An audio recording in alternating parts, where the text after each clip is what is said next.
Welcome back to Fox and Friends First. The Trump administration seeking to assemble an Arab force in Syria to replace the U.S. military. John Bolton, President Trump's new national security advisor, calling on Egypt to see if they will help. So what is the future of the U.S.'s involvement in the war-torn country? Joining me now is retired Delta Force operator who spent the last 2 years in Syria, Lieutenant Colonel Jim Reese. Thank you so much for joining us. We really appreciate it. Good morning, Heather. So you've heard some of this back and forth go on. We had the leader of France saying that he believed that now America was going to change their stance and stay in Syria a little bit longer. And then we had President Trump come out and say, no, that's not true.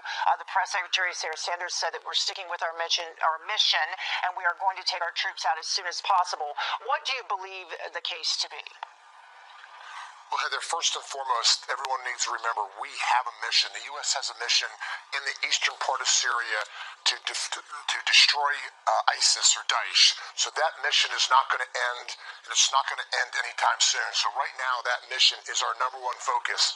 But everyone tries to pull us off with these other aspects, especially the chemical pieces inside the western parts of Syria. Now, has the chemical attacks that occurred, did that change our mission at all or expand it? No, it didn't change it. What it does is it just continues to keep the focus on what Syria is and this quagmire that we've been in for several years now. And it's just a kind of a rise and fall what happens.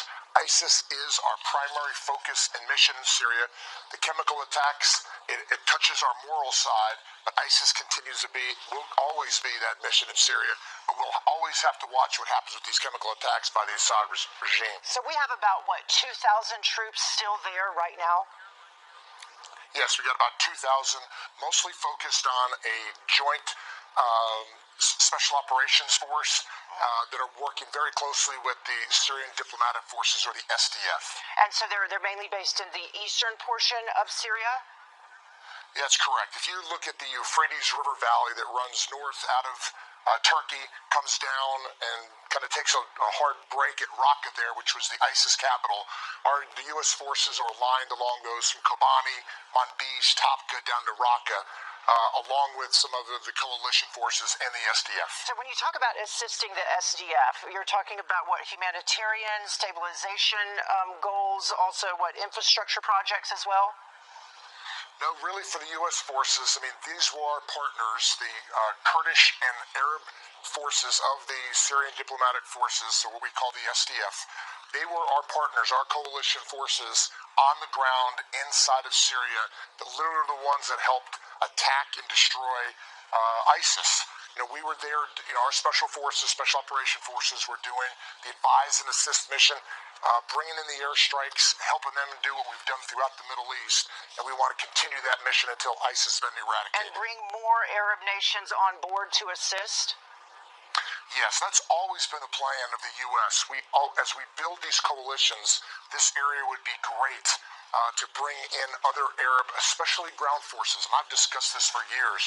It would be great to get the Saudis, the Egyptians, the Emiratis, the Kuwaitis, and the Jordanians that have some great military forces. They got some great ground forces that literally could come in and do a battle handover with us, and we remain with small teams as an advise and assist mission. Yeah. But bringing these Arab forces would really help. Well, I know that President Trump has asked Saudi Arabia to contribute about, $4 billion in order to, restore this area.